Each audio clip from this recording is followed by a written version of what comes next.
अंकिता और रोहित की love marriage होती है। अंकिता एक मध्यम परिवार से है। अपने ससुराल में आते ही वो देखती है कि उसका ससुर श्यामलाल सब पर हल्ला कर रहा है। लगता है तुम्हारा बाप सरकारी नौकरी में है जो पूरे घर की लाइट जला रखी है।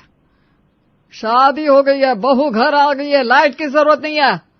पापा मैं बंद करने जा ही रहा था। मुझे पता है कितना बंद करोगे। तुम लोग बंद करने वाले होते तो मैं यहाँ नहीं रहता। रक्षा मन ही मन कहती है, हाँ तब तो शायद आसमान पर ही रहते। अंकिता को ये सब अजीब लगता है और वो रक्षा का मुंह देखने लगती है। तब रक्षा कहती है, ये इन लोगों का रोज का है, कोई बड़ी बात नहीं है, इतना घबराओ मत। तुम चलकर आराम कर लो, मैं भी चलती हूँ।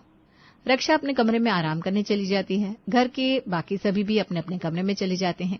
अगले दिन सुबह अंकिता देखती है कि उसके सास ससुर शादी में आए लिफाफे देख रहे हैं। देखना होगा ना किसने कितना पैसा दिया है, फिर हम भी उसे उतना ही देंगे।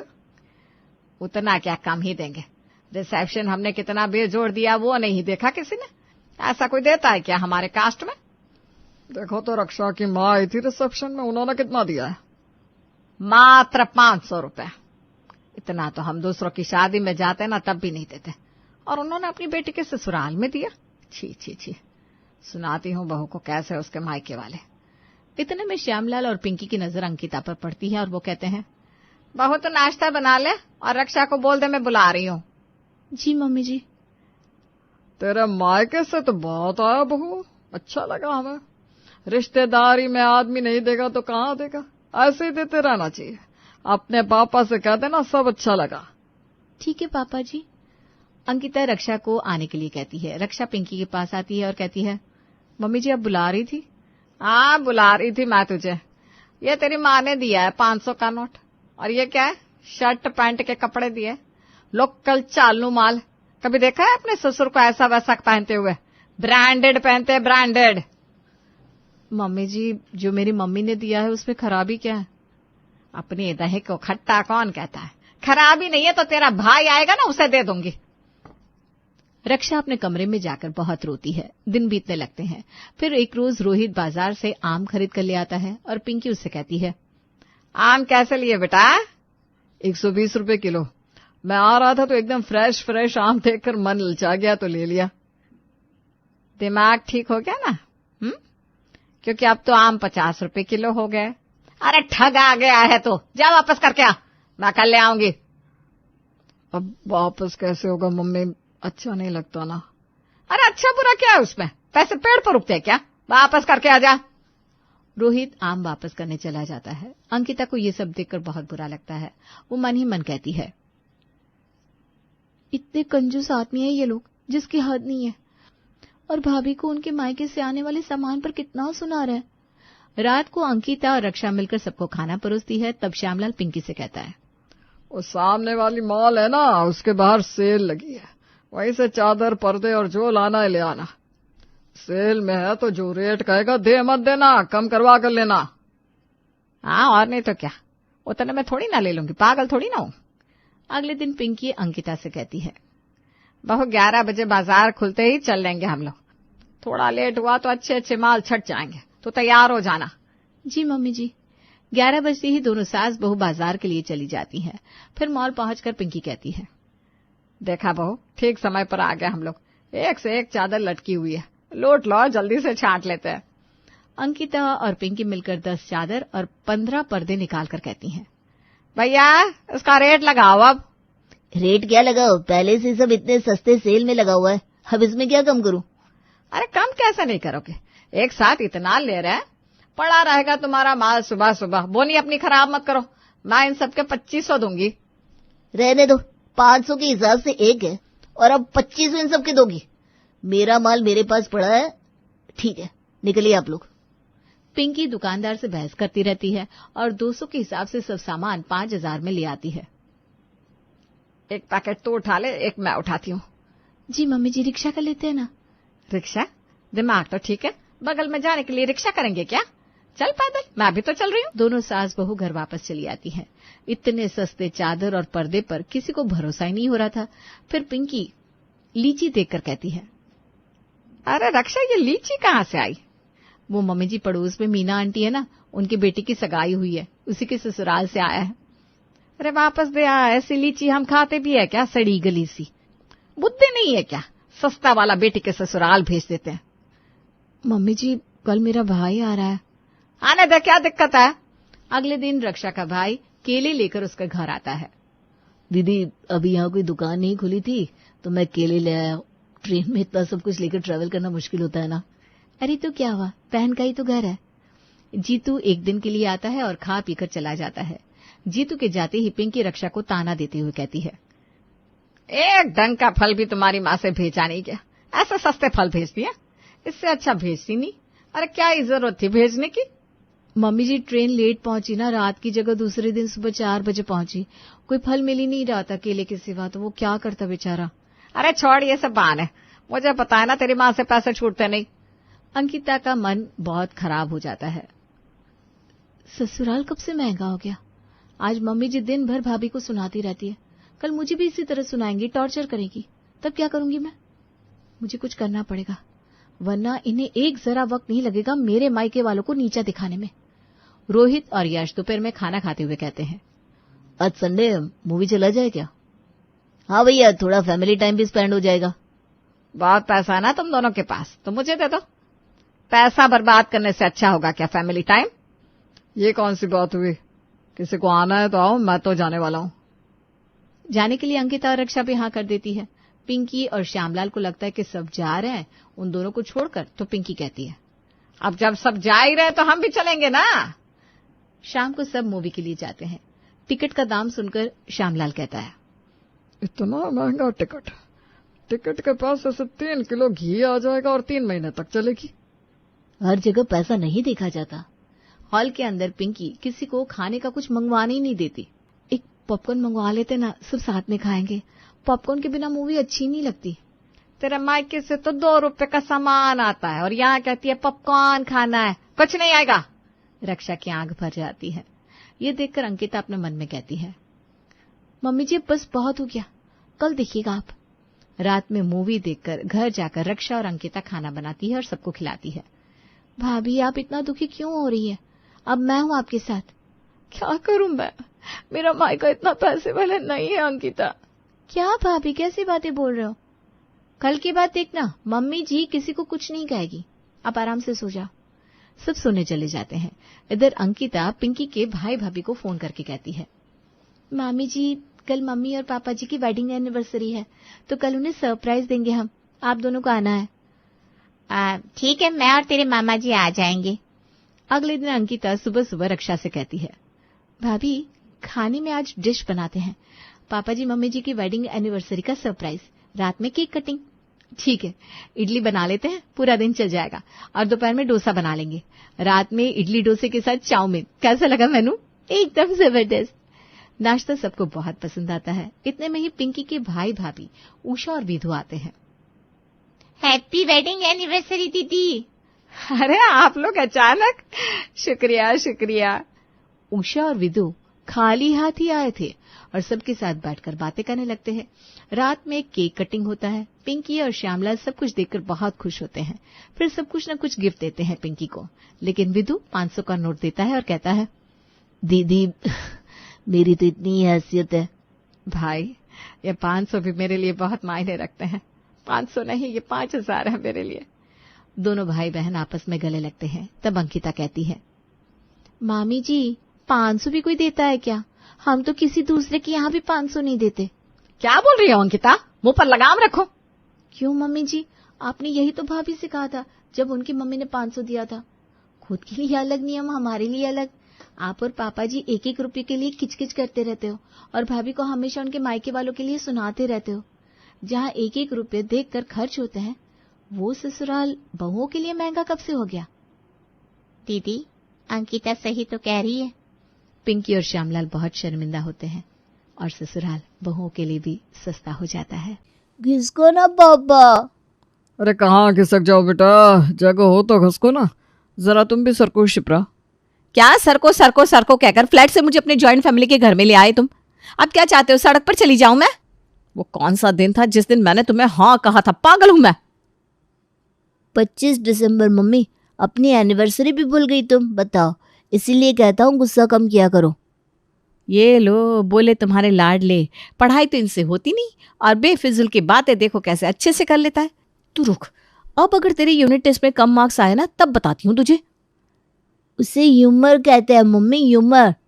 तुम नहीं समझोगे क्योंकि ये जिन्स मुझ में तुमसे नहीं पापा से आया है।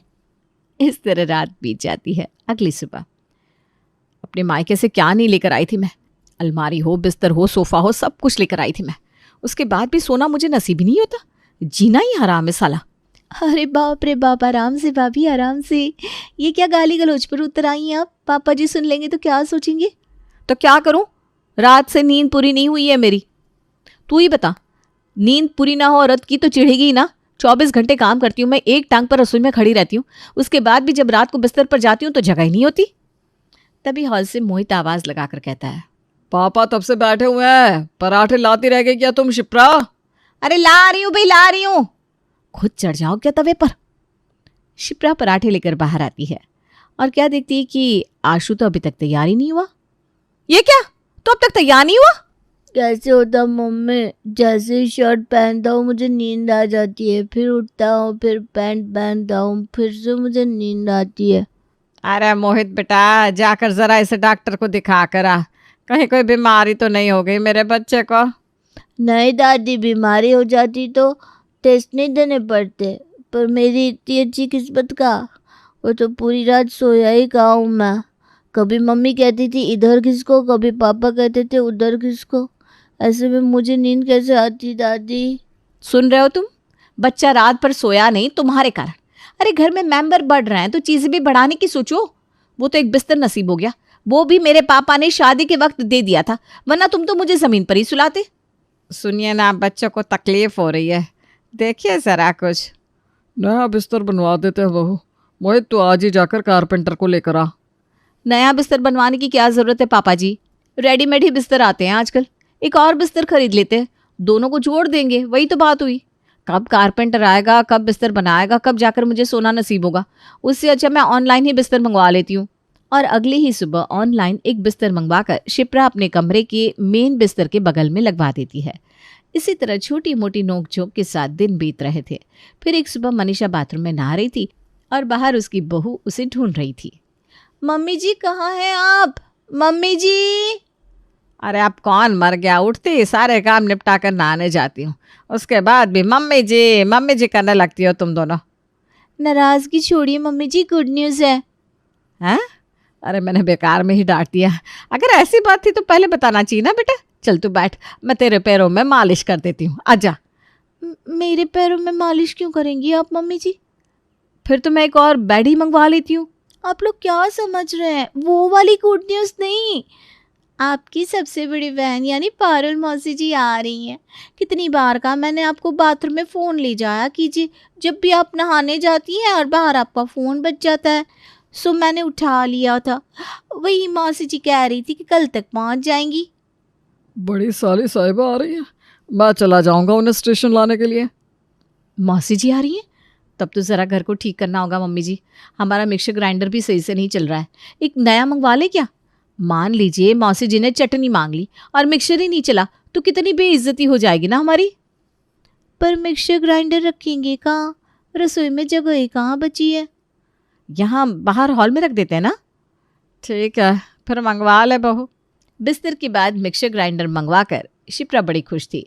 अगली दोपहर घर के दोनों बेटे और मुरारी जाकर पारुल को घर ले आती हैं। बहरा बैग कौन लेकर आता है मौसी जी? मेरी तो पीठ ही अकड़ गई। एक एक करके सारे बैगों को सेंटर टेबल पर रखा जाता है। वहीं सोफे पर बैठकर बातचीत करने लगते हैं सभी और घर की दोनों बहुएं नाश्ता तैयार करने रसोई में चली जाती हैं। बन गया खाना, अब जल्दी से लगा देती हूँ। इन बर्तन में खाना लगाएगी तू? स्टील के बर्तन में खाना परोसना अच्छा लगता है क्या नेहा? घर में तो आदमी कुछ भी कैसे भी खा लेता है, पर गेस्ट के सामने थोड़ा तो दिखावा करना पड़ता है। कुछ तो दिमाग लगाया कर।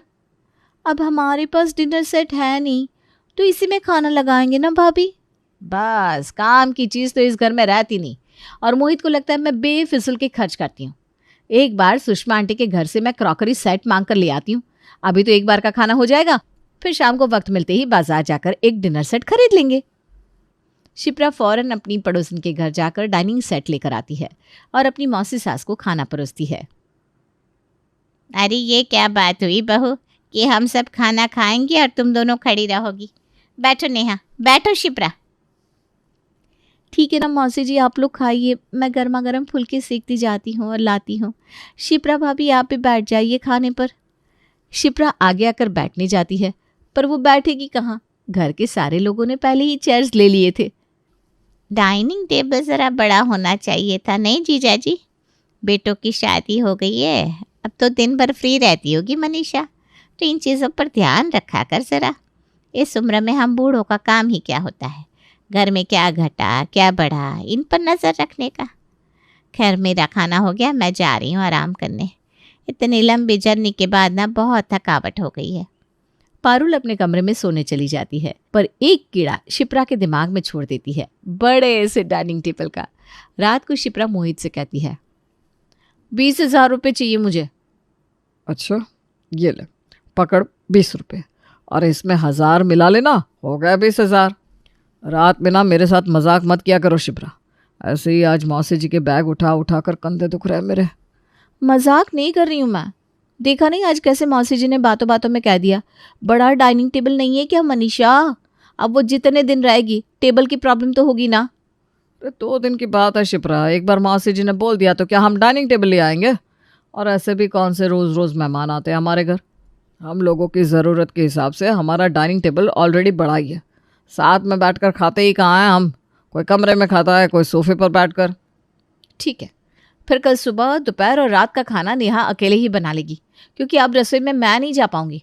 अगर मौसी जी पूछेंगी कि नेहा अकेले क्यों काम कर रही है तो जवाब तुम दे देना। 20,000 में हो जाएगा ना?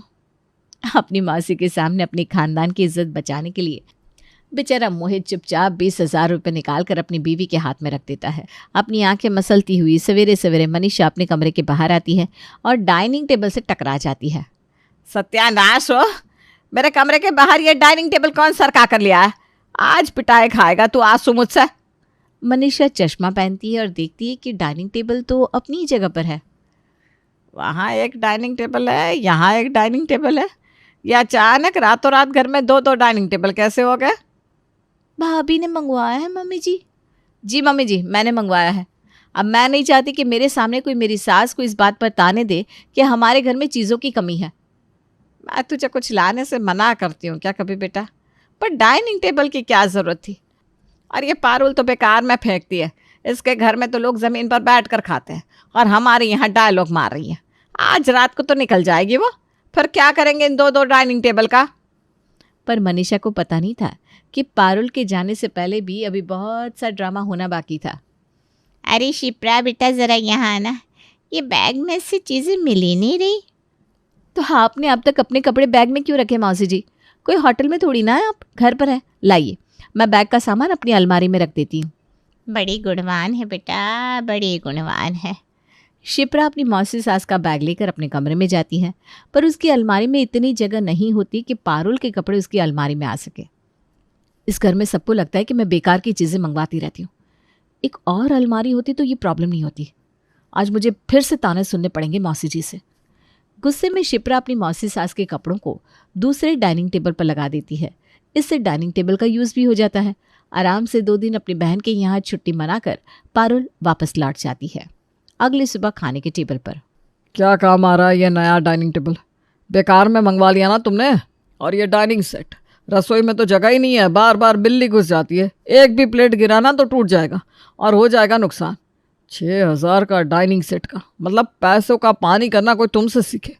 फिजूल के खर्चे बहुत करती हो तुम शिप्रा। बेफिजूल के खर्चे करती नहीं हूँ मैं।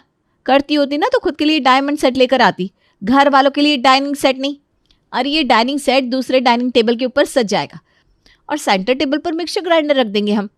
दोपहर में घूमती फिरती शिप्रा नेहा के कमरे में जाती है और उसका कबर्ड खोलकर उसे कहती है, हे राम, रोहन ने तो कबर्ड में तुझे हिस्सा ही नहीं दे रखा। नेहा, कहाँ रखती है तू अपने कपड़े? रख लेती हूँ भाभी, और करूँ भी तो क्या। देखिए सिर्फ यहाँ नहीं, दरवाजे के पीछे भी यही हाल है। हैंगर लगाया था मैंने अपने कपड़े टांगने के लिए, वहाँ भी ना रोहन अपने कपड़े टांग देता है। तेरा दुख ना मुझसे देखा नहीं जाता, छोड़ मैं ही कुछ करती हूँ। अपने दिमाग के इस कीड़े को शांत करने का रास्ता शिप्रा को मिल गया था और इस आइडिया को अंजाम देने आज वो खुद अपने देवर, पति और ससुर को दोपहर का खाना पहुंचाने दुकान पहुंच जाती है, जहां मौका पाते ही वो चुपके से अपने देवर से कहती है, अगर मुझे किसी चीज़ की ज़रूरत हो और मैं तुम्हारे भैया से ना मांग सकूं तो उस वक्त मुझे किससे मदद मांगनी चाहिए रोहन? आप मुझसे मदद मांगिए भाभी, या फिर नेहा से।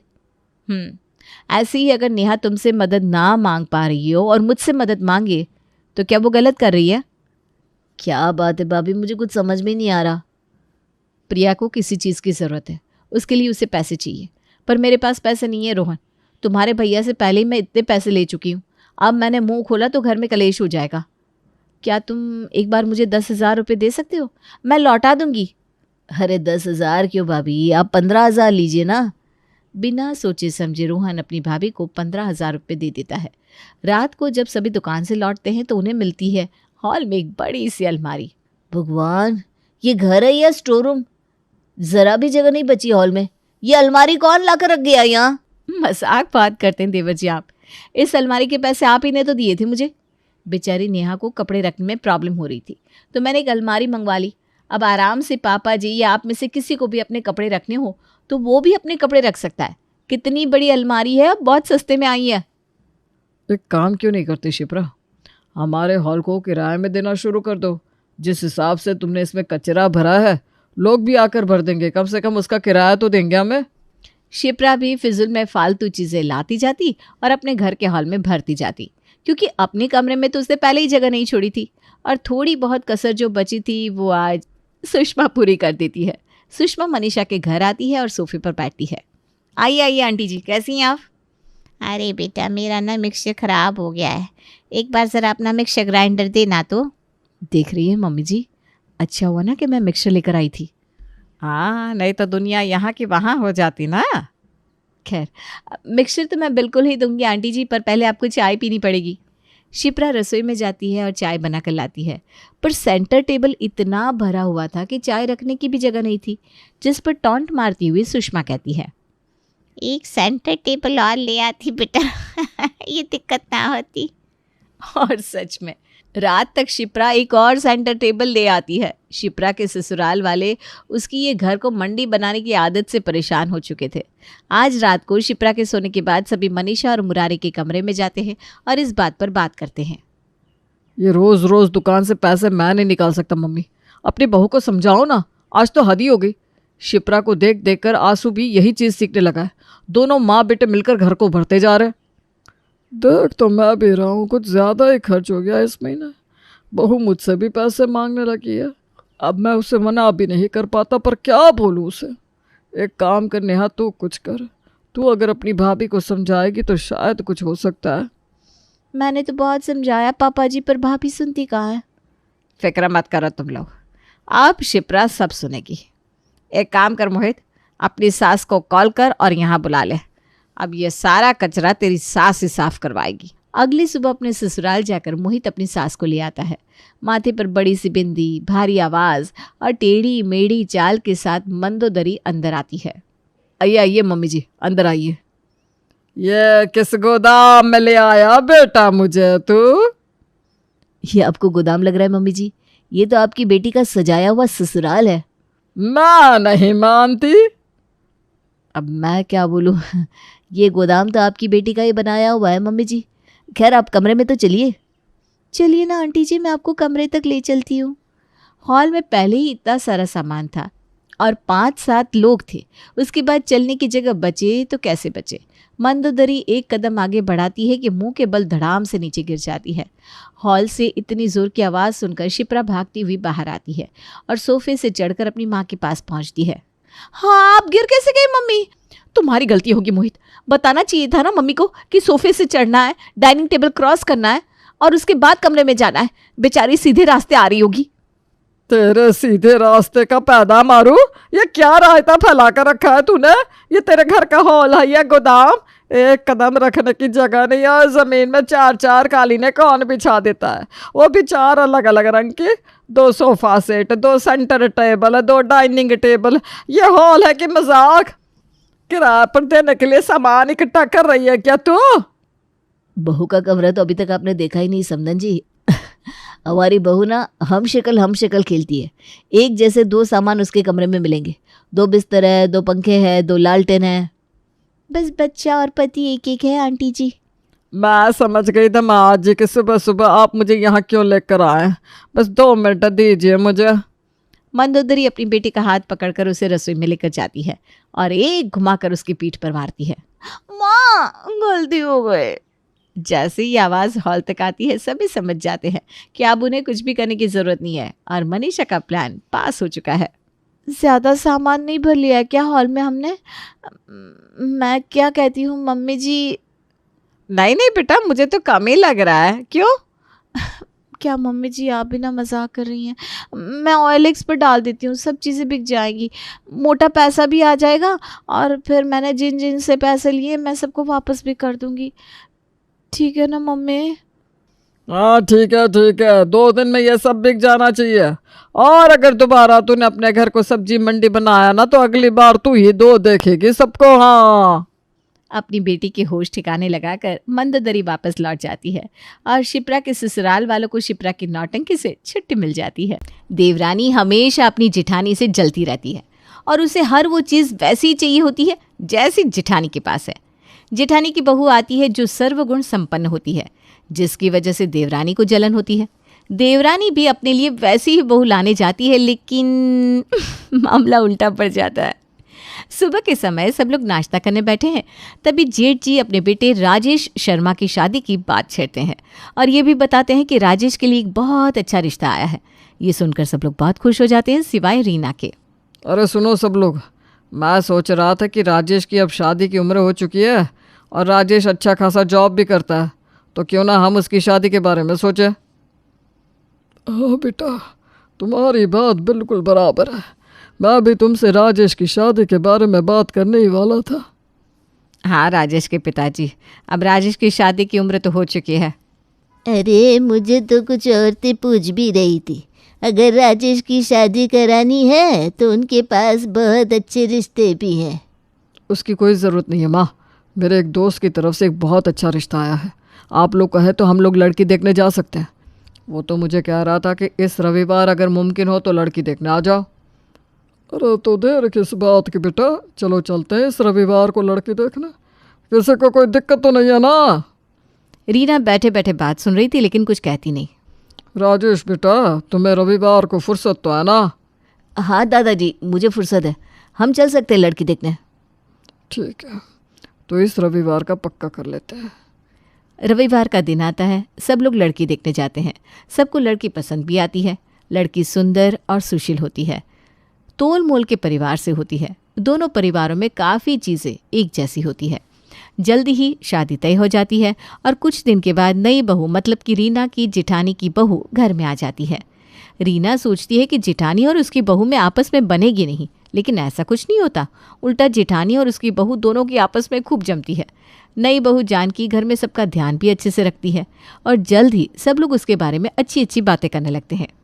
एक दिन सास ससुर और रीना सोफे में बैठकर जानकी के बारे में बातें कर रहे थे। सास ससुर तो जानकी की बहुत तारीफ कर रहे थे और ये बात रीना को पसंद नहीं आती। सुरेश की माँ सीमा की बहू कितनी समझदार है, घर का सारा काम कितने अच्छे से करती है, हमारा भी कितना ध्यान रखती है, किसी को नाराज़ नहीं करती। जी बिल्कुल ठीक कहा आपने, इतने कम समय में उसने पूरे घर को अपना सा बना लिया। सच में बहुत भाग्यशाली है सीमा सुरेश, और हम भी, जो कि हमें इतनी सर्वगुण संपन्न बहू मिली है।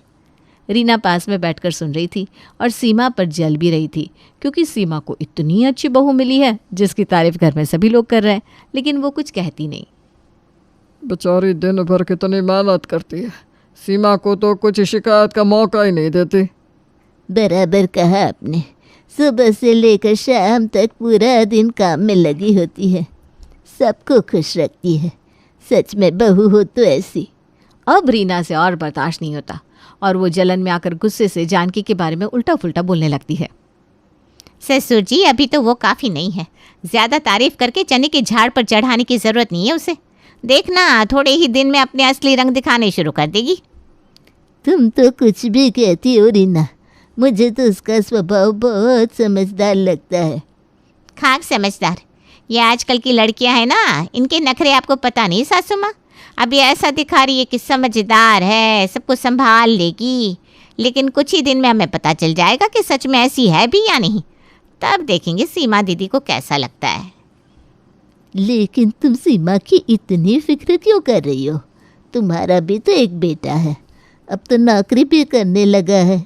तुम उसकी शादी के बारे में सोचो ना, फिर देखते हैं तुम्हारी नई बहू कैसी होती है। हाँ ज़रूर सोचूंगी, और मैं जानकी से भी ज़्यादा अच्छी बहू लाके दिखाऊंगी, देखना आप।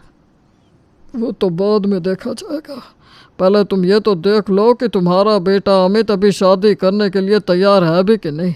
बाकी चीज़ें बाद में देख लेंगे। क्यों नहीं तैयार होगा? आज न कल उसे शादी तो करनी होगी। वैसे भी जितनी जल्दी शादी करेंगे उतना ज़्यादा अच्छा होगा। मैं आज ही अमित से और उसके पिताजी से अमित की शादी के बारे में बात करती हूँ। शाम को रीना के पति राकेश और बेटा अमित घर आने के बाद रीना दोनों से अमित की शादी के बारे में बात करती है। अमित के पिताजी तो अमित की शादी के बारे में ज़्यादा अनुकूल नहीं होते, लेकिन रीना अमित को शादी के लिए मनाने का बहुत प्रयास करती है। अमित उन्हें बताता है कि वो उन्हें सोचकर बताएगा। शाम को जब अमित और उसके पिताजी घर आते हैं। अमित के पिताजी और अमित, देखो मुझे आप दोनों से एक ज़रूरी बात करनी है। हाँ बोलो माँ। अमित, अब तो तुम्हारी नौकरी लग गई है और राजेश की भी शादी हो चुकी है, तो मैं ये सोच रही थी क्यों ना हम तुम्हारी भी शादी करवा दें। क्यों जी, आपका क्या ख्याल है इस बारे में? मुझे लगता है कि हमें अमित की राय भी जाननी चाहिए इस बारे में। अमित बेटा बताओ क्या ख्याल है तुम्हारा? नहीं पिताजी, अभी नहीं, मुझे इतनी जल्दी शादी नहीं करनी। अभी तो मेरी नौकरी लगी है, अभी तो मुझे अपने करियर पर ध्यान देना है। करियर होता रहेगा बेटा, हमने कब तुम्हें करियर करने से रोका है? शादी कर लो और करियर भी बनाते रहो। माँ मुझे अभी बहुत कुछ सीखना है, शादी के बाद तो घर की जिम्मेदारियाँ बढ़ जाएगी। अभी अकेला हूँ तो करियर पर अच्छे से ध्यान दे पाऊँगा। देखो अमित बेटा, राजेश ने शादी कर ली है तो तुम्हें भी शादी कर लेनी चाहिए अब। माँ मेरे और राजेश भैया की उम्र में 4 साल का फ़र्क है, मैं भी 2-3 साल के बाद शादी कर ही लूँगा। 2-3 साल बहुत ज़्यादा है बेटा, उतने में तो तुम्हें बच्चे हो जाएंगे। सीमा दीदी को देखो, घर में बहू आने से उसके सारे काम हल्के हो गए। अब तुम भी ना अब जल्दी से शादी कर लो ताकि मेरी भी बहू आ जाए। हाँ बेटा, माँ इतना कह रही है तो ज़रा सोचे इस बारे में। आखिर माँ तुम्हारी भलाई के लिए तो कहेगी, है ना? हम तो तुम्हारा भला ही चाहते हैं। ठीक है पिताजी, मुझे सोचने के लिए कुछ समय दीजिए, मैं आपको इस बारे में सोचकर बताता हूँ। ठीक है बेटा, जैसी तुम्हारी मर्जी। यहाँ पर घर वालों का जानकी की तारीफ करना शुरू ही रहता है। सीमा और उसकी बहू जानकी के बारे में रीना की ईर्ष्या दिन ब दिन बढ़ती जा रही थी। एक दिन शाम को खाने पर सब लोग जानकी ने जो खाना बनाया था उसके लिए उसकी बहुत तारीफ करते हैं। रीना को बहुत गुस्सा आता है और वो सोचती है कि अब अमित की शादी की बात अमित से फिर से करनी पड़ेगी, नहीं तो अमित तो शादी के बारे में कुछ सोचेगा ही नहीं। शाम को खाने के वक्त। वाह जानकी बेटा, खाना तो बहुत बढ़िया बना है, ये पनीर की सब्जी तो बहुत शानदार बनी है। सच में जानकी, खाना बहुत स्वादिष्ट बना है। सीमा काफ़ी भाग्यशाली हो जो इतनी अच्छी बहू मिली है। रीना को ये सुन के बहुत गुस्सा आता है, लेकिन वो कुछ कहती नहीं। आप सच कह रही हैं सासू माँ, जानकी जैसी बहू तो ढूंढ कर भी नहीं मिलेगी। कितना ख्याल रखती है जानकी सबका, सच में मैं बहुत भाग्यशाली हूँ। रीना और गुस्सा हो जाती है। दूसरे ही दिन रीना अपने बेटे अमित और पति राकेश से अमित की शादी की बात करती है। राकेश भी अमित को शादी करने के बारे में समझाता है। आखिरकार अमित मान ही जाता है। जब लड़की के बारे में बात होती है तो अमित उन्हें बताता है कि उसने पहले से ही अपने लिए लड़की पसंद कर ली है और वो उसी से शादी करना चाहता है। जब रीना उस लड़की के बारे में अमित से और जानकारी लेती है तो पता चलता है कि लड़की बड़े घर से है। रीना को ये बात पसंद तो नहीं आती और वो उस लड़की का ये कहकर विरोध करती है कि बड़े घर की लड़की है तो घर का काम नहीं करेगी, लेकिन अमित नहीं मानता और आखिरकार रीना को अमित की बात माननी पड़ती है। शाम को अमित और उसके पिताजी घर आते हैं। उसके बाद रीना उन दोनों से बात करती है। अमित, क्या सोचा है तुमने? अब किस बारे में माँ? तुम्हारी शादी के बारे में। पता नहीं माँ, अभी तक ऐसा कुछ खास सोचा नहीं मैंने। देखो बेटा अमित, अगर तुम्हारी माँ इतना कह रही है तो मुझे लगता है तुम्हें शादी कर लेनी चाहिए। ठीक है माम, मैं कर लेता हूँ शादी, लेकिन लड़की मेरी पसंद की होगी। ठीक है, मैं आज से ही तुम्हारे लिए लड़की देखना चालू करती हूँ। हाँ हाँ बेटा, तुम्हारी पसंद की लड़की से ही शादी करना, हम मना नहीं करेंगे। अरे आप लोग समझे नहीं, मेरी एक दोस्त है प्रिया, मैं उसे काफ़ी टाइम से जानता हूँ और मैं उसी से शादी करना चाहता हूँ। हम दोनों ने मिलकर शादी करने का फैसला लिया है। हैं? तो तुमने लड़की पहले से ही देख रखी है? कुछ ऐसा ही माँ। लड़की कहाँ से है, उसके माता पिता क्या करते हैं? उसके पिताजी का एक बहुत बड़ा कपड़ों का कारखाना है। मतलब लड़की बड़े घर की है? जी पिताजी। तो हमारे छोटे घर में एडजस्ट कैसे कर पाएगी बेटा? कर लेगी पिताजी। क्या तुम्हें सच में लगता है कि वो इस घर की जिम्मेदारियां निभा पाएगी? हमें तो कोई घरेलू लड़की चाहिए जो इस घर को संभाल सके, जैसे कि जानकी। माँ लेकिन मुझे प्रिया ही पसंद है, मैं शादी करूँगा तो प्रिया से ही करूँगा। अमित, तुम समझते नहीं हो, उसके घर का माहौल अलग होगा। उसके घर में न जाने कितने सारे नौकर चाकर होंगे छोटे मोटे काम करने के लिए। उसे तो इन सब की आदत हुई होगी। हमें ऐसी लड़की नहीं चाहिए भाई। माँ प्रिया मन की बहुत साफ है, उसे घर के लोग बहुत पसंद है। कुछ दिनों में वो घर का काम भी सीख लेगी। अमित बेटा, तुम जितना सोच रहे हो ये इतना आसान नहीं है। हाँ बेटा, हम कोई अच्छी घरेलू लड़की देखते हैं तुम्हारे लिए, उसी से शादी कर लो तुम। माँ तुम चाहती हो कि मैं शादी करूं या नहीं? अरे बिल्कुल चाहती हूँ बेटा, लेकिन कुछ नहीं। मैं अगर शादी करूंगा तो प्रिया से ही करूंगा, बाकी किसी और से मैं शादी नहीं करूंगा। तो ठीक है बेटा, कर लो प्रिया से ही शादी। तुम प्रिया से कहकर उसके माता पिता से मिलने का समय तय कर लो, फिर हम आगे की बात करते हैं। ठीक है, धन्यवाद पिताजी। अमित का परिवार प्रिया के परिवार से मिलने जाता है। दोनों परिवारों की शादी के लिए हाँ हो जाती है। कुछ ही दिन में अमित और प्रिया की शादी हो जाती है। रीना को लगता है कि प्रिया जानकी की तरह पूरे घर को संभाले, लेकिन प्रिया तो बस अपने में ही लगी रहती है। ना ही वो किसी के लिए खाना बनाती है, ना ही किसी के लिए चाय बनाती है। एक दिन जब प्रिया बाहर बाजार में जाती है तो रीना को लगता है कि प्रिया घर के लिए रोज़ का सामान वगैरह लेकर आएगी, लेकिन ऐसा कुछ नहीं होता। वो तो सिर्फ अपने लिए शॉपिंग करके आती है। इस पर रीना प्रिया पर थोड़ा गुस्सा हो जाती है। प्रिया, बाजार गई थी क्या तुम? जी सासू माँ, थोड़ी शॉपिंग करनी थी बाजार में। अच्छा, और क्या क्या लाई हो? कुछ खास नहीं, मेरे लिए नया ड्रेस, एक नई साड़ी और नए सैंडल्स। और घर के लिए क्या लाई? घर के लिए क्या लाना था, आपने तो बताया नहीं था। अरे बताना क्यों चाहिए? तुम इस घर की बहू हो, तुम्हें पता होना चाहिए। जानकी को देखो कैसे सब काम अच्छे से करती है। ठीक है, अगली बार ध्यान रखूंगी। तुम्हें घर के कामों में ज़्यादा हाथ बटाना चाहिए, तभी तो पता चलेगा कि घर में कौन सी चीज़ें लानी पड़ेगी, जैसे जानकी करती है। जी सासू माँ, ठीक है। रोज शाम को जानकी सुरेंद्र और लता को उनके कमरे में जाकर चाय देकर आती और फिर उसके बाद बाहर बैठे सीमा और रीना को चाय देती। लेकिन एक दिन जानकी कहीं बाहर गई थी तो प्रिया सबको चाय लाकर नहीं देती। जानकी बाहर जाते वक्त प्रिया को बताकर जाती है कि सबको 4 बजे चाय देनी होती है। रीना भी उस पर गुस्सा हो जाती है, क्योंकि अब ये प्रिया का काम था सबको चाय देना। रीना और सीमा ये भी बातें करती है कि कैसे जानकी को कोई भी बात बतानी नहीं पड़ती और प्रिया को हर चीज़ बतानी पड़ती है। रीना को यही लगता रहता है कि प्रिया जानकी की तरह बर्ताव करे। तब सीमा उसे समझाती है कि क्योंकि प्रिया बड़े घर की बेटी है, उसे समय लगेगा घर के काम सीखने में।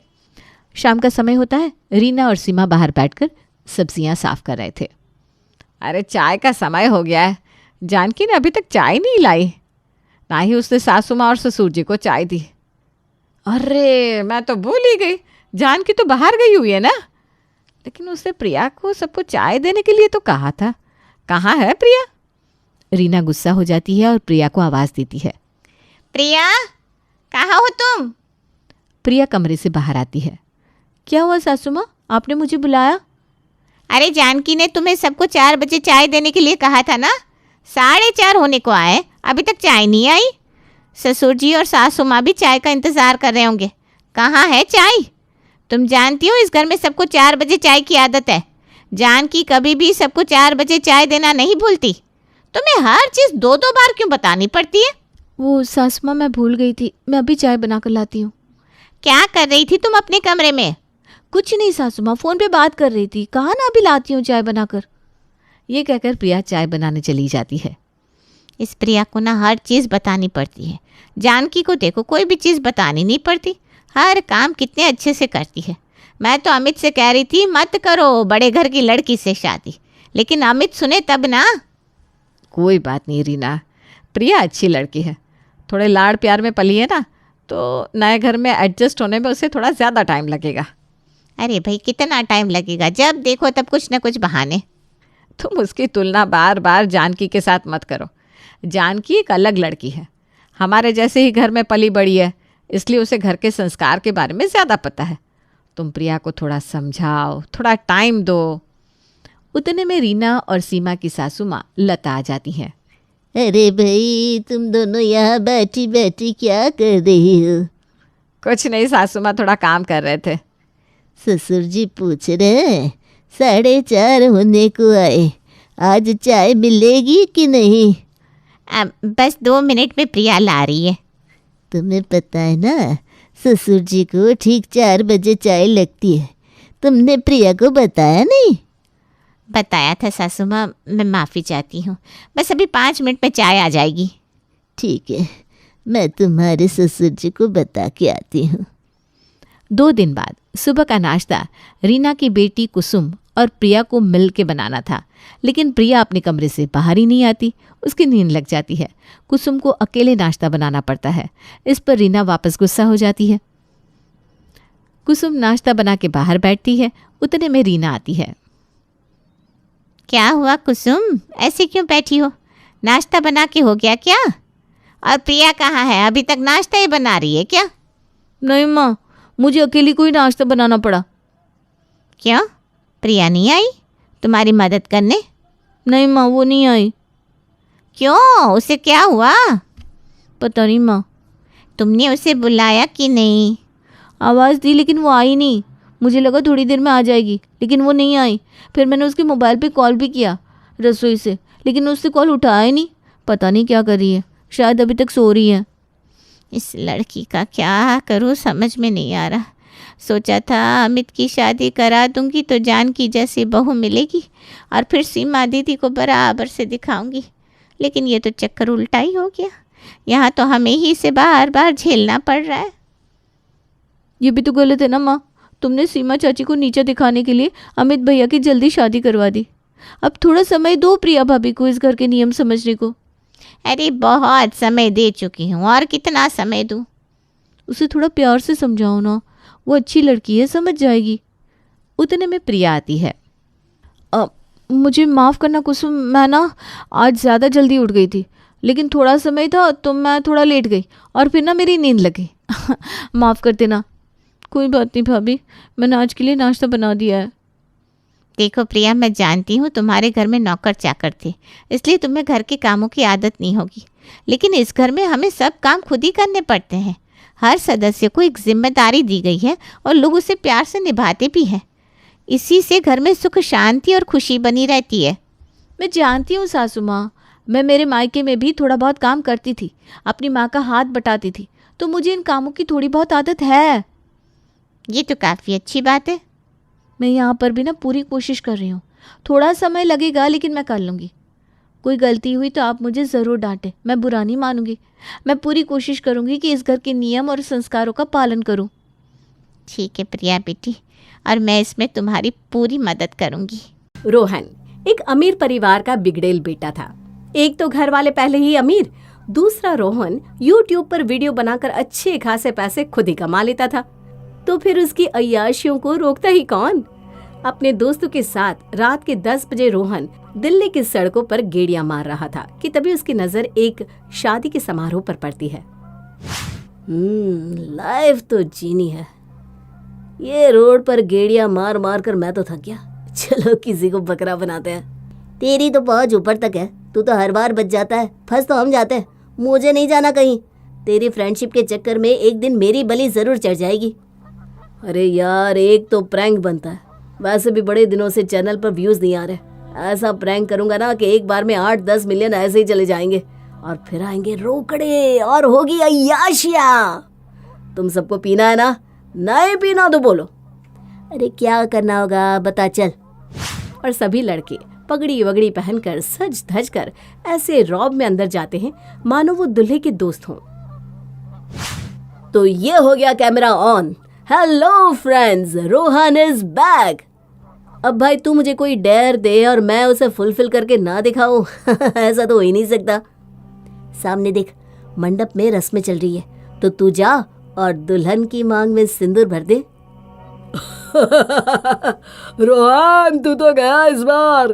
किसी और की दुल्हन की मांग में सिंदूर भरेगा तब तो फिर सब मिलकर तुझे पीटेंगे। पर क्या है ना, कैमरा एक बार ऑन हो जाए फिर रोहन पीछे नहीं हटता। बोल रोहन, क्या इस बार तुम्हारी यूट्यूब फैमिली के लिए ये चैलेंज लोगे तुम? I am all set.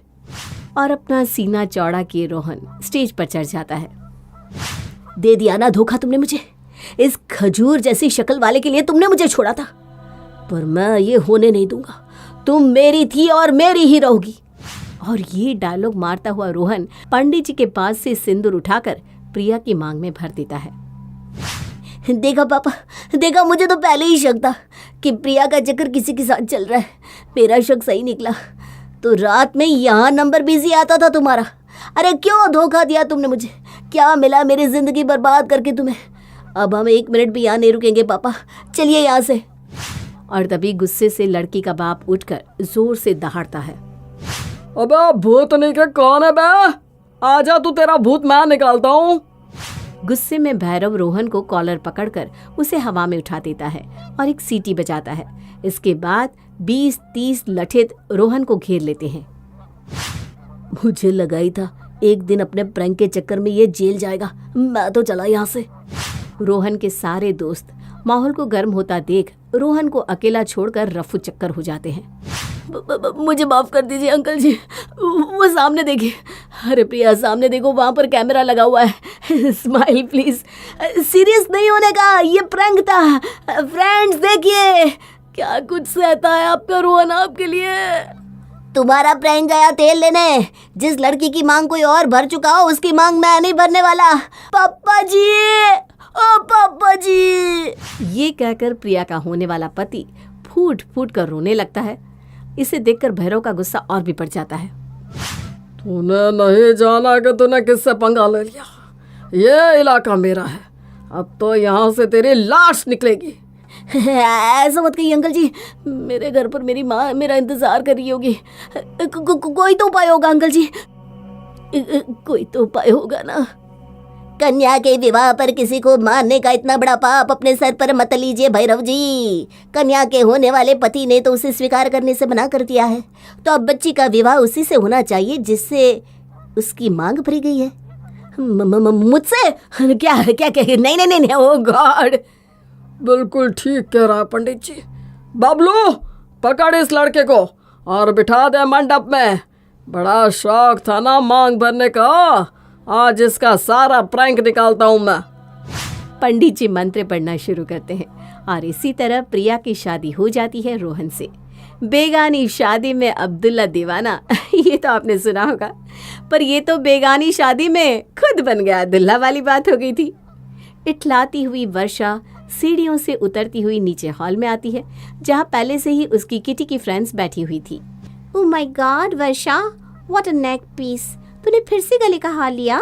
लेना ही था, पिछले वाले को 2 ऑक्शन में पहन चुकी थी मैं। अब रोज रोज वही ज्वेलरी रिपीट तो नहीं कर सकती ना। You know my class. वैसे इस ज्वेलरी की ना 2 सेट बनवाई है मैंने, एक मेरे लिए और एक मेरी होने वाली देवरानी के लिए। देवरानी? रोहन ने किसे पसंद कर लिया वर्षु? उसका नशा उतरे तब तो किसी को पसंद करे मॉम जी। उसने अभी तक तो किसी को पसंद नहीं किया, और पसंद करे इसके पहले ही मैं उसकी शादी अपनी छोटी बहन पू से करवा दूंगी। इसीलिए मैंने 2 सेट की ज्वेलरी बनवाई है। शादी के बाद दोनों देवरानी जेठानी साथ में पहनेंगी। आज शाम को ही पू आने वाली है। और वर्षा ये कह रही थी कि दरवाजे से रोहन प्रिया के साथ अंदर आता है। लाल जोड़े में मांग भरी एक लड़की को अपने देवर के साथ देखकर वर्षा तो गुस्से से लाल हो जाती है। प्रिया आगे बढ़कर रेणु का आशीर्वाद लेने झुकती है कि रेणु कहती है, अरे अरे ये सब क्या कर रही है? हट हट, दूर रह मुझसे। दूर रहूं? ऐसे कैसे मम्मी जी? मेरी शादी हुई है आपके बेटे से, तो आपका आशीर्वाद लेना तो मेरा फर्ज बनता है। ऐसा लो क्लास जोड़ा, अरे ऐसी चुड़िया। बेटा ये किसे ले आया तू? यहाँ हम डिजाइनर्स के कपड़ों के अलावा कोई कपड़े नहीं पहनते, और इस लड़की के कपड़े, छी छी छी छी, नशे में ऐसी लड़की को कौन उठा लाता है बेटा? रोहन कुछ नहीं कहता, वो सीधा अपने कमरे में चला जाता है। जा वर्षा, नया नेकलेस का सेट लेकर आ जो तूने बनाया है अपनी देवरानी के लिए। और वर्षा का मजाक बनाती उसकी सहेलियां वहां से चली जाती हैं। कुछ देर बाद वर्षा अपनी सास के कमरे में जाती है। ये सब क्या है मॉम जी? अब तो कुछ करो आप। अरे पता नहीं क्या खिलाया है इस लड़की ने रोहन को, जो उसने उसके साथ शादी कर ली। अरे जिस लड़के को कोई रिझा ना सकी उसे प्रिया ने रिझाया, पर कैसे? मतलब अब यही इस घर की छोटी बहू रहेगी? No no no no no no, मेरी देवरानी तो पू ही बनेगी मॉम जी। इस लड़की को यहाँ से निकालने में आपको मेरी मदद करनी ही होगी। और प्रिया को अपने घर से निकालने के लिए दोनों सास बहू हाथ मिला लेती हैं। रात को प्रिया के कमरे में, अरे यहाँ कहाँ रही हो तुम? मेरे बिस्तर पर कोई भी सोए मुझे पसंद नहीं है।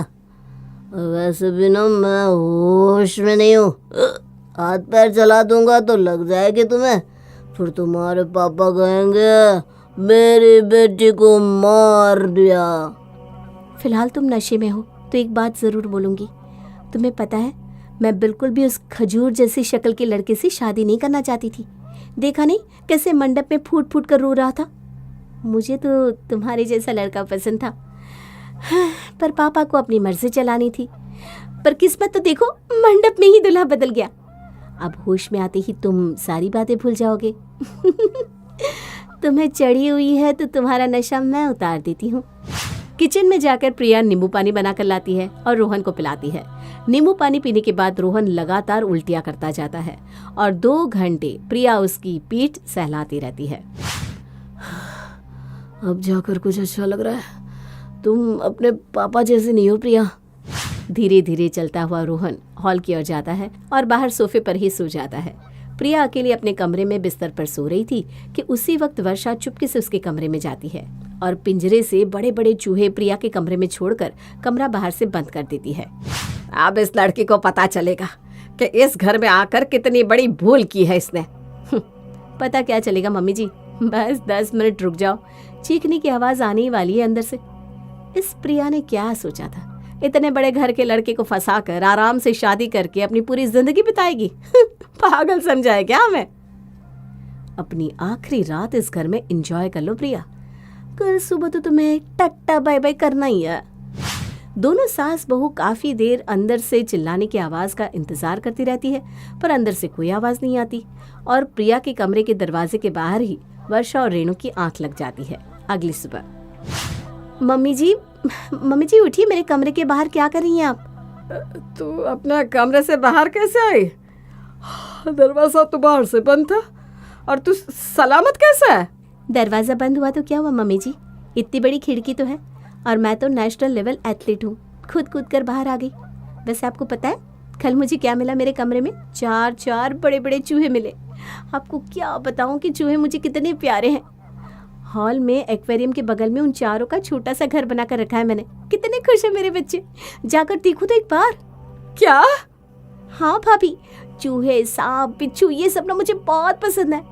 2 साल फॉरेस्ट में काम किया है मैंने तो आदत है इन्हें हैंडल करने की। अरे भाई, और क्या क्या किया है तुमने? अगर आप मेरे साथ वक्त ही नहीं बिताओगे मम्मी जी, तो आपको कैसे पता चलेगा कि आपकी बहू को क्या क्या आता है? रेणु को तो कुछ समझ में नहीं आता। वो तो अपने कमरे में जाने लगती है कि उसी वक्त चूहे उस पर छलांग लगा देते हैं और रेणु चीखती चिल्लाती हुई पूरे घर में इधर उधर भागने लगती है। कुछ देर बाद नहा धोकर रोहन अपने कमरे में आता है, जहां वो देखता है कि उसके लिए कमरे में एक दूध का ग्लास रखा हुआ है। दूध का ग्लास? मेरी सुबह तो नशे से होती है। सिर्फ दूध का ग्लास नहीं है, काजू किशमिश भी है बेड पर। तुम्हारे कपड़े भी निकाल कर रखे हैं, आज तुम्हें वीडियो बनाना था ना। मेरी जिंदगी में जहर घोलकर मुझे दूध पिला रही हो? अगर मुझे डर दोगे तो ज्यादा लाइक्स आ जाएगी। वैसे बाकी जैसी तुम्हारी मर्जी। और दूसरी तरफ देखता हुआ मुस्कुराता हुआ रोहन दूध का ग्लास लेकर कमरे से बाहर चला जाता है। जहाँ धीरे धीरे रोहन और प्रिया के बीच बातें शुरू होने लगी थी, वहीं दूसरी तरफ रेणु और वर्षा प्रिया की जान की दुश्मन बनी बैठी थी। सीढ़ियों पर अच्छे से तेल डाल दिया है ना मॉम जी? अरे 5वें नंबर की सीढ़ी पर तेल डाला हुआ है। जैसे ही तेरी प्यारी देवरानी छत पर चढ़ेगी फिर कहीं चढ़ने लायक ही नहीं रहेगी। तो तू ना उससे ढंग से बात कर और उसे छत पर जाने को बोल दे। और प्लान के मुताबिक वर्षा प्रिया के पास किचन में जाकर उसे कहती है, कितने दिन नाराजगी रखेंगे हम? अब देवर जी तो तुम्हें ले आए हैं, तो देवरानी तो हमें मानना ही पड़ेगा तुम्हें, आज माने या कल। तो आज ही मान लीजिए ना भाभी। नहीं माना होता तो तुम्हारे पास तुमसे बात करने नहीं आती मैं। अच्छा तुम जाओ छत से कपड़े उतार कर ले आओ, ये सब्जी तब तक मैं देख लेती हूँ। उछलती हुई प्रिया छत पर जाकर कपड़े उतार कर ले भी आती है। हैं? ये गिरी कैसे नहीं?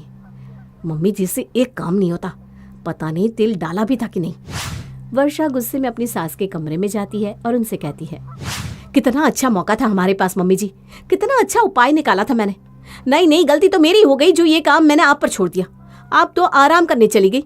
इतना सा काम था मॉम जी, कितनी बार समझाया आपको कि तेल सीढ़ी पर डालना है, पर नहीं, आपसे वो भी नहीं हुआ। अरे नहीं गिरी प्रिया, आराम से किचन में उछल उछल कर प्रेम के लिए डिनर बना रही है। अरे चुप भी हो जा, क्या गवारों की तरह बोलती जा रही है।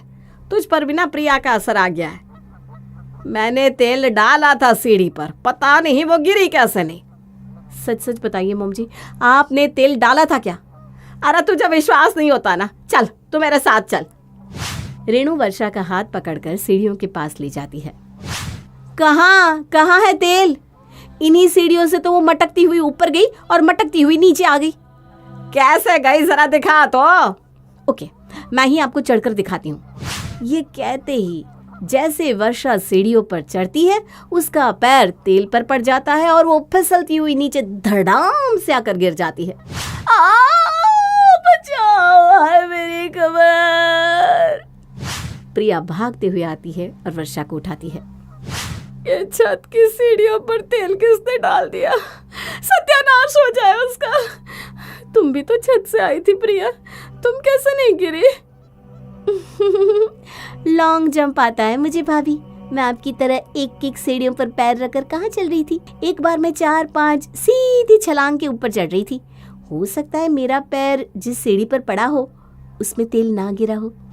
और यहाँ फिर दोनों सास बहू प्रिया से मात खा जाती हैं।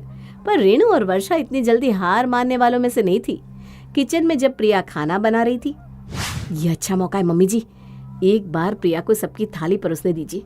उसकी सब्जी में ऐसा जमाल गोटा मिलाऊंगी कि बाथरूम जाते जाते परेशान हो जाएगी बेचारी। कुछ देर बाद प्रिया जैसे ही सबको खाना परोसती है, रेणु कहती है, अरे बहू एक पापड़ तो सेक कर ला दे मेरे लिए। प्रिया जैसे ही उठकर पापड़ सेकने जाती है, उसकी प्लेट में रखी सब्जी की कटोरी में वर्षा जमाल गोटा मिला देती है। जैसे ही किचन से प्रिया वापस आती है, खाना तो लाजवाब लग रहा है प्रिया, चलो जल्दी से खाना शुरू करो। सुबह प्यार से बात की तो सीढ़ियों पर तेल डाल दिया, और अभी तो उससे भी ज्यादा प्यार बरसा रही है भाभी। यानी फिर कुछ गड़बड़ है। ऐसे कैसे भाभी, अभी तो गेम शुरू होगा। और प्रिया सभी की प्लेट से सब्जी की कटोरी को निकालकर एक लाइन में लगा देती है। ये तेरा, ये मेरा, ये तेरा, ये मेरा, ये मेरा, ये तेरा, ये मेरा, ये तेरा, ये तेरा, ये मेरा। ये कहते हुए प्रिया सारी कटोरियों को ऐसे मिक्स कर देती है कि कोई समझ ही ना पाए कि कौन सी कटोरी किसकी है, और इसी में वो अपने प्लेट की कटोरी को अपनी सास को पकड़ा देती है। अब आप तो समझ गए होंगे कि जमाल गोटी की सब्जी खाने के बाद रेणु की हालत क्या हुई होगी। पूरी रात बाथरूम में जा कर रेणु की हालत खस्ता हो जाती है। अपनी टूटी हुई कमर पकड़े वर्षा अपनी सास के कमरे में आती है। ये कोई सीधी लड़की नहीं है मॉम जी, 1 नंबर की शातिर खिलाड़ी है ये, हमारे ही छक्के छुड़वा कर रख दिए इसने। जहाँ एक तरफ रेणु और वर्षा की प्रिया को अपने घर से निकालने की कोशिशें फेल होती जा रही थी, वहीं रोहन के दिल में प्रिया के लिए एक अलग ही जगह बनती दिखाई दे रही थी। मैंने कैमरा पकड़ कर रखा है पापा, तुम करो ना एक्टिंग, सब रिकॉर्ड हो रहा है। कभी लाइफ में कैमरा पकड़ा है क्या तुमने? मुझे नहीं लगता कि तुम वीडियो बना पाओगी। अरे भाई तू एक्ट पर फोकस करना, भाभी बाकी सब देख लेगी। और प्रिया ऐसा वीडियो रिकॉर्ड करती है इतने इफेक्ट्स के साथ कि सभी देखते रह जाते हैं। अब बोल। ये तो वाकई काफी अच्छा वीडियो रिकॉर्ड कर लिया तुमने। वैसे एडिटिंग जानती हो क्या? अरे तुम कहाँ जानती होगी, चलो कोई ना, मैं कर लूँगा वो सब। फिर दिमाग लगाने लग गए तुम। कर दूंगी मैं एडिटिंग भी, तुम अपने कंटेंट पर फोकस करो। क्या कहते हो रोहन, अपनी टीम में एक कैमरा पर्सन को इंक्लूड कर ले। कैमरा पर्सन प्लस एडिटर, ऐसे बोल भाई। अब रोहन जब भी वीडियो बनाने के लिए निकलता उसके साथ प्रिया जाती ही जाती। फिर एक दिन रेणु और वर्षा सामने से प्रिया का हाथ पकड़कर उसे घर से बाहर निकालने लगते हैं। यू पीस ऑफ शिट, मेरे देवर को फंसा है तुमने, अब हम तुम्हें इस घर में और बर्दाश्त नहीं कर सकते। और उसी वक्त रोहन बाहर से घर में आता है। ये सब देखकर वो गुस्से से आग बबूला हो जाता है और अब तक चुप बैठा रोहन बोल पड़ता है। बस माना मेरी शादी मेरी मर्जी से नहीं हुई थी, पर इतने दिनों में मुझे एहसास हो गया है कि प्रिया से अच्छी लड़की मुझे मिल ही नहीं सकती थी। जो लड़का कभी होश में रहा ही नहीं था उसने 1 महीने से ड्रिंक नहीं किया है मॉम। प्रिया मेरी हर छोटी बड़ी पसंद नापसंद का ध्यान रखती है। और भाभी अब क्या कह रही थी प्रिया से? हाँ, माफी मांगिए प्रिया से। मैं अपनी वाइफ के साथ ऐसा बिहेवियर बर्दाश्त नहीं करूंगा। अब जब रोहन ही प्रिया के सपोर्ट में खड़ा हो गया था तो कोई और कुछ कहता भी क्या। और कुछ इस तरह रोहन को मिल जाती है प्रिया और प्रिया को अपना अनएक्सपेक्टेड ससुराल।